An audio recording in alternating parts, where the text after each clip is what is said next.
Whenever, of course, you want, you need, feel free to stop me for feedbacks, questions, and okay, just wait and I'll understand.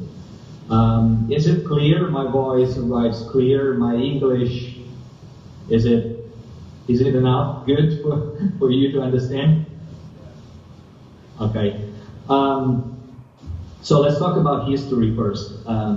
So we understand how we got to this point, okay? Because I read many questions about fascism, Berlusconi, and the rest, and I think this will explain you a bit. Italy, as you might know, has been the cradle of human being in culture worldwide, one of the cradles, let's say. Because of its, strategic placement in the Mediterranean, the perfect climate, beautiful landscapes, and because of this, of course, Italy has been conquered in the last 3,000 years. First we had the Greek, then the Romans, then after the Romans, after the Roman Empire was basically split into the Eastern and Western. After the Romans, we had the Arabs and the Spanish in the south of Italy, and the Normans and the Vikings in the central north of Italy.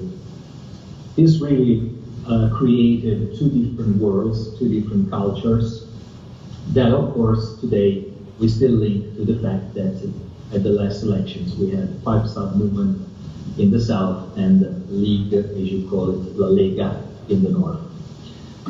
So two different kind of histories, two different kind of cultures and politics. When Italy got unified in 1861, the south was still in the hands of the Spanish, okay? And the northern Italians wanted to conquer the south, to steal all our gold, and to finance basically the Industrial Revolution. So they asked some help to English bankers and other powerful military institutions in Europe, and so that's what they did. They didn't actually create and facilitate a peaceful unification, but they actually applied like a bloody invasion of the south made by the north, and this of course is still today a big problem of integration, of development, and so on. So we are basically after the unification, we are in the so-called La Belle Époque, which is a moment before the World War I, a moment of expansion of wellness, of industrial and economic development. And after the so-called Belle Époque, we have another crisis, another, let's say, stagnation, and then we have the First World War. After the World War I, a lot of soldiers that were, of course, were coming back from war were spread around the country, kept their armies, their weapons, in a contest, let's say, in a scenario of poverty, diseases like malaria, tuberculosis, and so people were very starving, and they really needed answers from politics, from the king at that time. Answers that didn't come, which is similar to today, when politicians don't give answers to people. We have crisis, we have instability, we have change in the political power. So fascism was born here in this kind of scenario. So to answer questions, needs that the normal management of politics, the model, so-called power, political power at that time couldn't do. So this is how fascism was born. After World War II, the old fascist powers kept controlling strategic decisions in Italy, even collaborating with the international political powers to avoid communism, let's say, took place in Italy. And in every historic moments after World War II, the national political power tried to move towards left, let's say. We had terroristic attacks, death and murders of politicians, magistrates, priests, and so on. So mafia, of course, is well linked to the old fascist power in Italy. And this is why, of course, it's not easy to fight it. So only we can say a big economic crisis like the actual one can move millions of almost starving people to open their eyes and fight. And that's why it is crucial today to seize the day, let's say, and really apply change. Okay?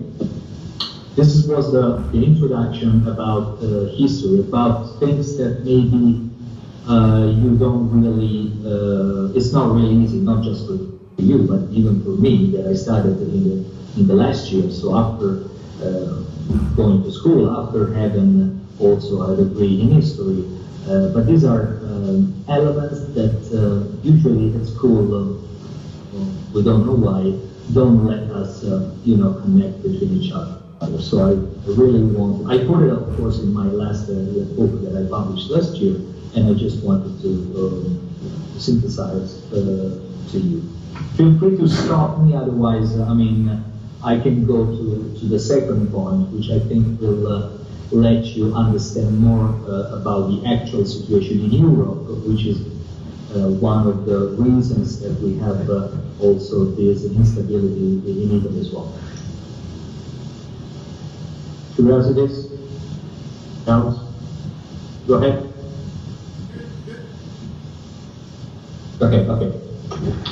Okay, the European organization.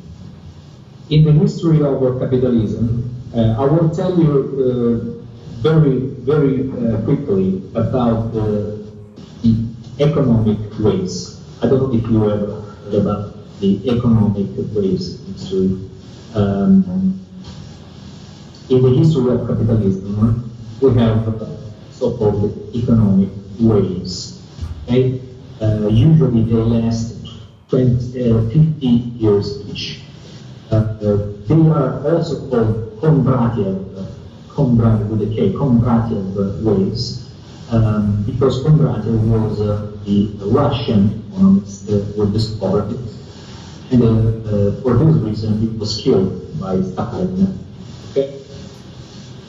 These waves, like the real ocean waves, have their peak of growth, of course, recessions and stagnations, like really the waves that we know. The first peak, the first wave, we had it in the 1815 with the steam engine discovered. The second one in 1865 with the railway steel.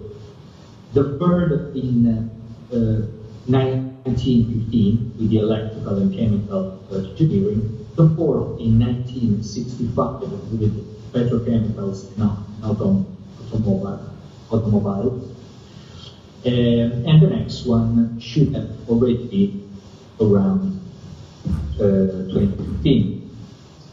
to the information technology, of course. But it is not happening yet, and of course we need to know why.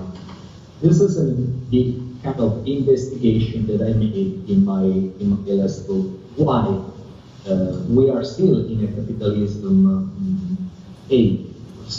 Why the last four waves took place precisely every 50 years, and now we're not reaching the next one, which will be, like the next economic boom. So, I mean, this will solve a lot of problems and instability, and political instability in the world. So, I made some researches, and I got to this conclusion: the globalized finance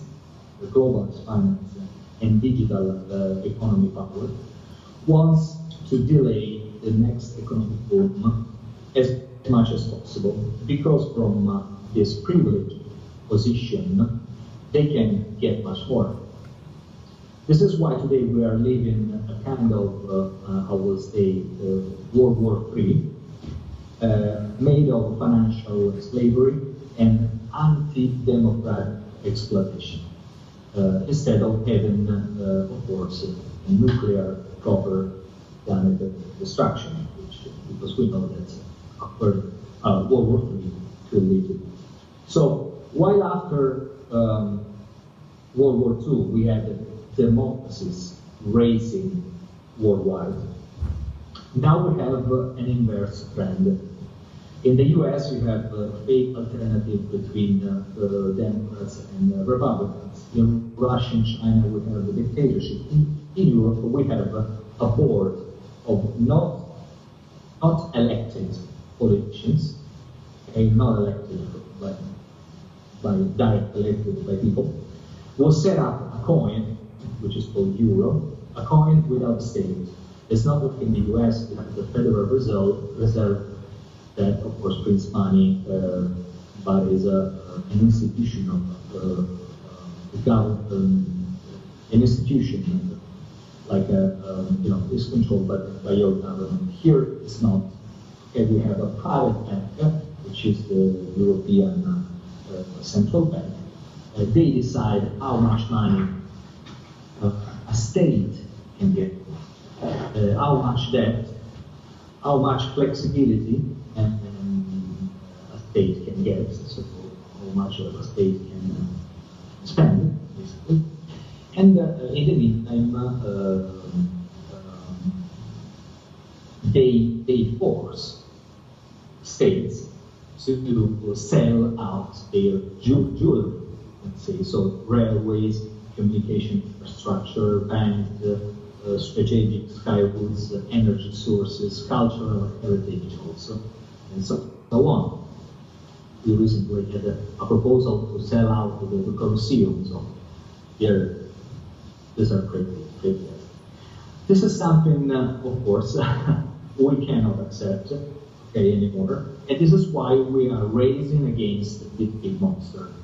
So, Five Stars movement in Italy is not against Europe, but the actual European Union is exactly the opposite of a European Union, of a unified Europe.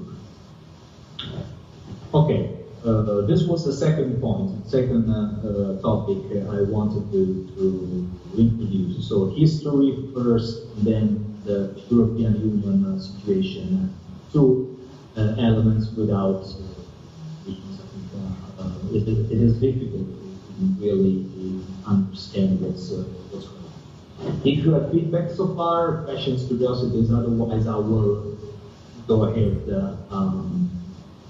to explain something about your questions, to answer basically your questions.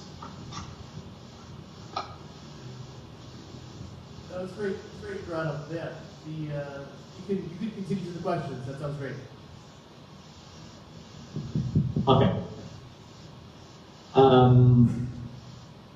So I noticed that many questions about Italy's have been about Italy's instability, Berlusconi who is still ruling Italy back to fascism, and so on. So I will give you a few words. I will tell you just about like another introduction, but to your questions this time. Just answer some of them. Some of them were quite similar. Okay. So when first of all, when you hear today about instability in Italy, or Berlusconi still rocking Italy, it is, my opinion, our opinion, in the first moment,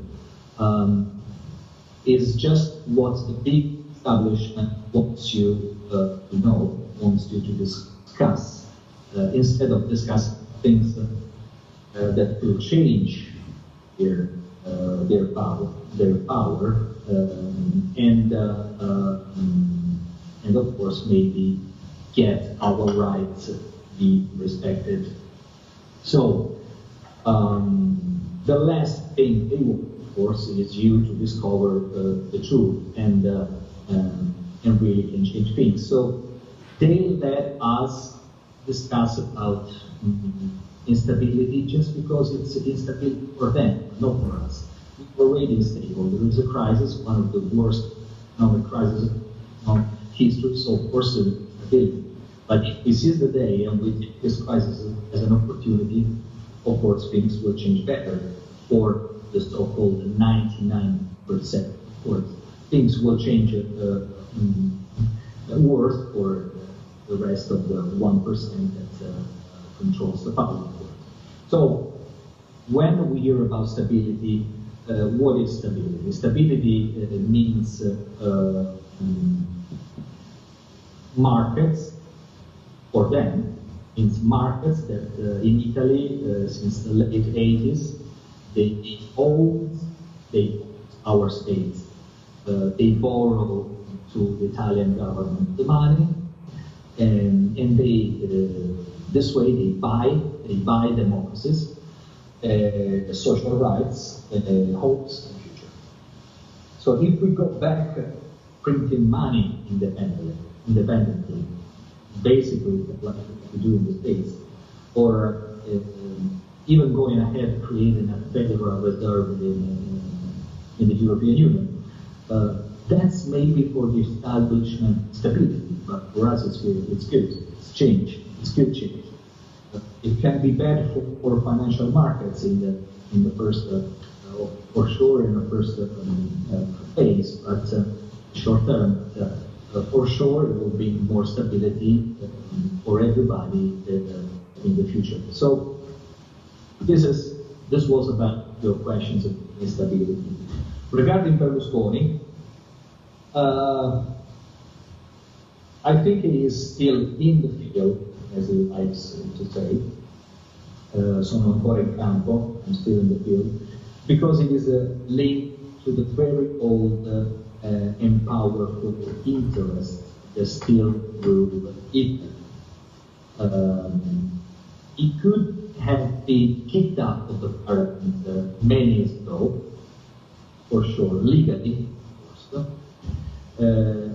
or more exactly, not even entering the parliament because of his conflicts, so-called conflicts of interest of his that he owns. But at that time, of course, the left side was also made by people coming from historical DC, Democrazia Cristiana, Christian Democracy, which till 1994 hold basically the power. So from the forward to 1994. So they apparently split in two, left and right. They were basically this. So they covered each other, and it kept going. So the Five Stars movement today is the only political power that can get finally rid of it, and all is political, of course, and all is entourage, right and left entourage, Now, if it's okay for you, we have 15 minutes left. I can stop again to let you ask something if you want, or I can go ahead answering specifically to the rest of the question. Yes, Corrado, there is a question. Hi. Hello. Hi. What is this? Like, what does all of this politics and like instability mean for like the youth of Italy, and where do they stand on these political issues?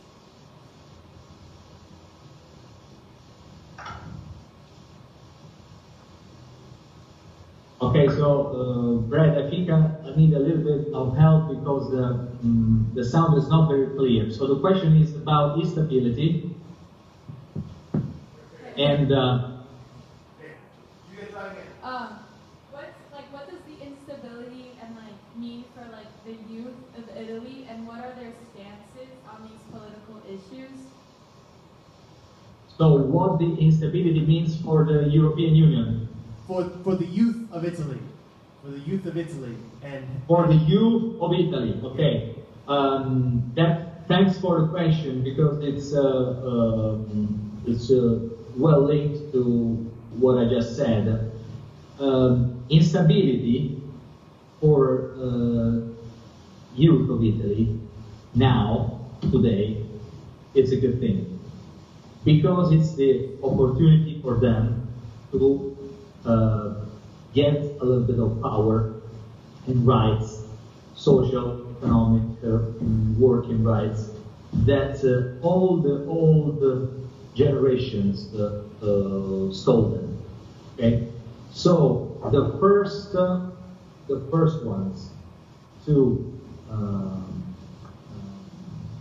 get positive feedback, positive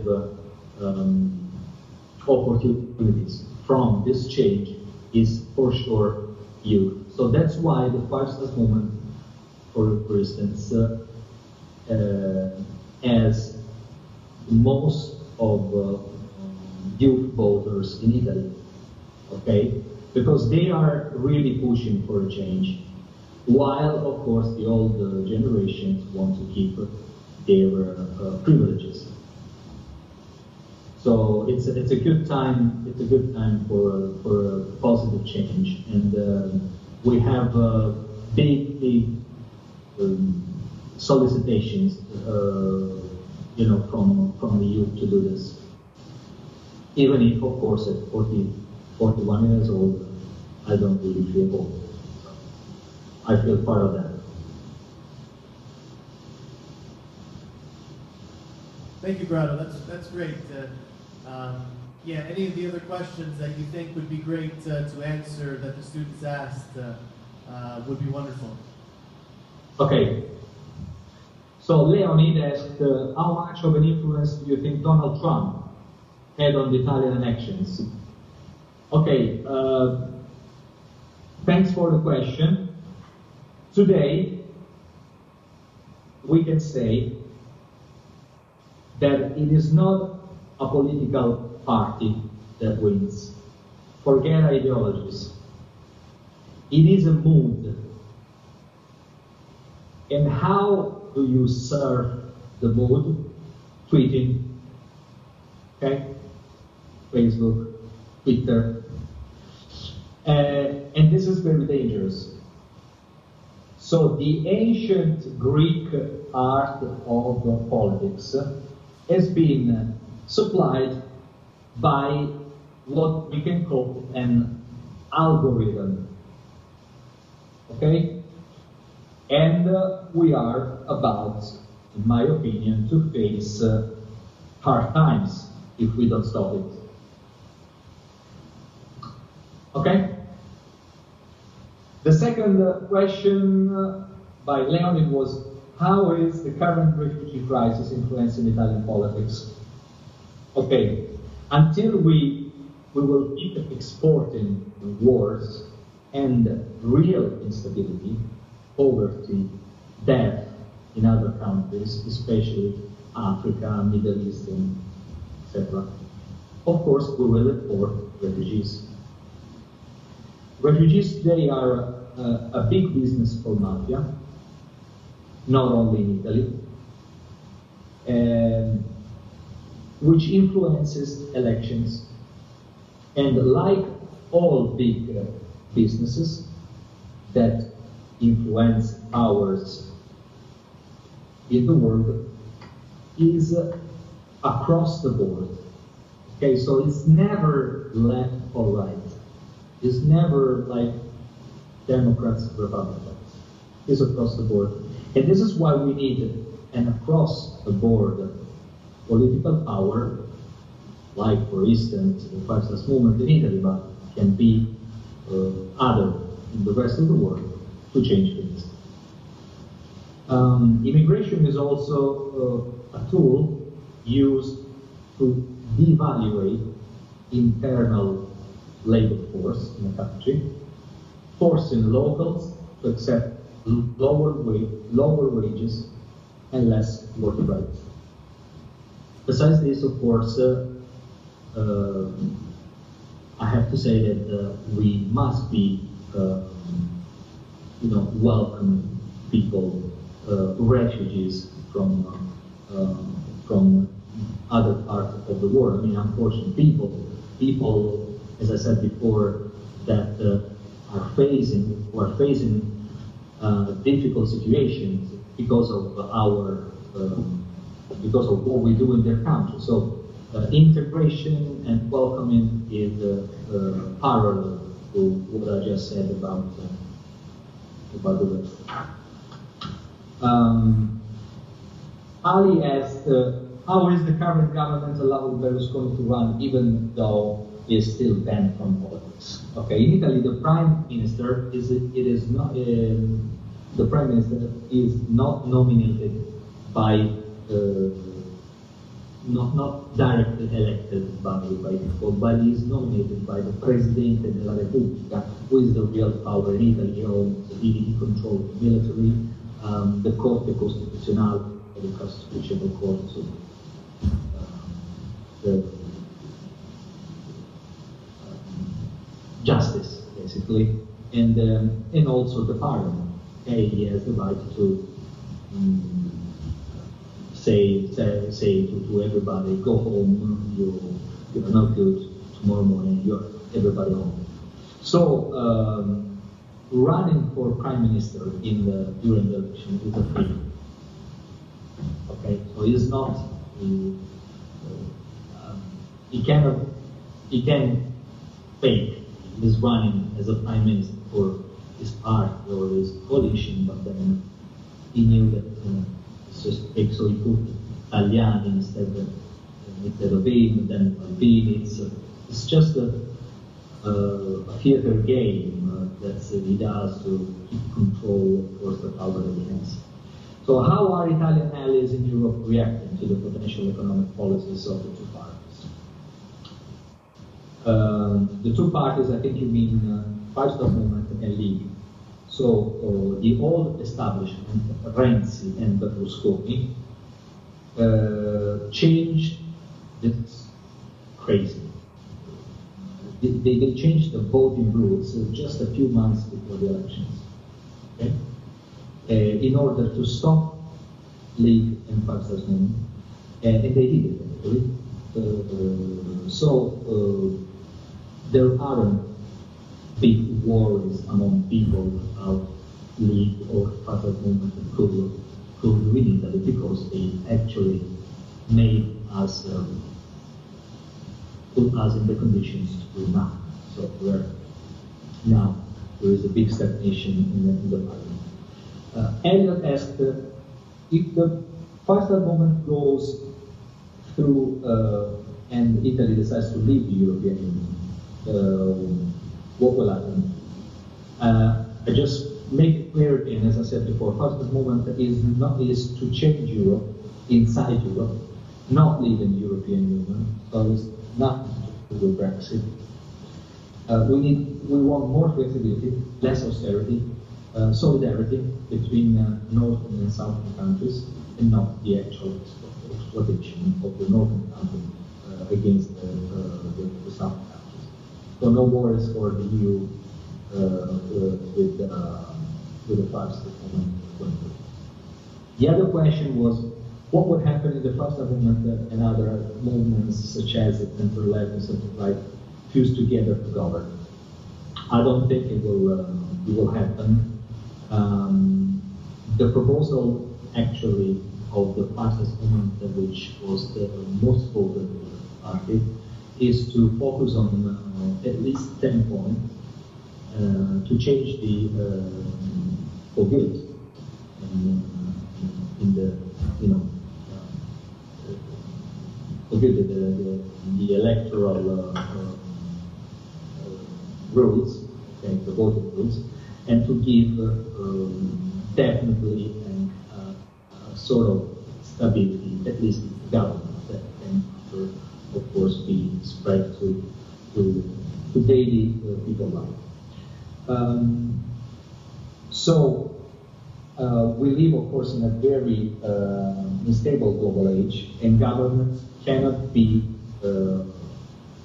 that stable, and it is better to face instability to get change instead of seeking for stability through old political methods and powers. We have 4 minutes left.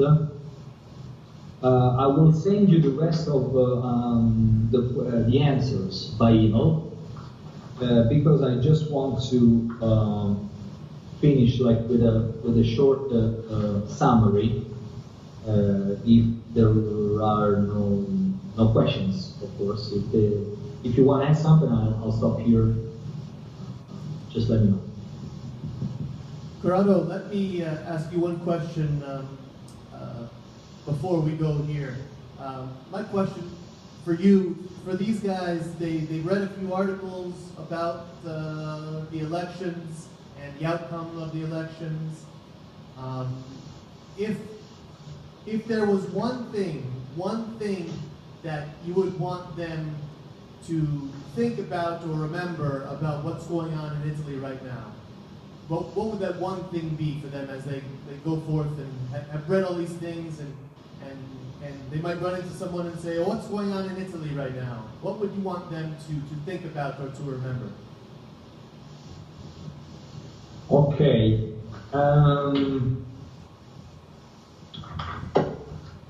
What's going on? What will happen basically in the next months?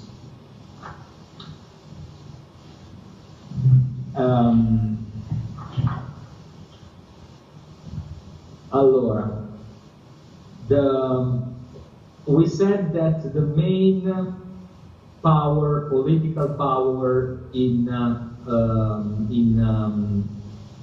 Italy is controlled by Mattarella, who is the president of the Italian Republic.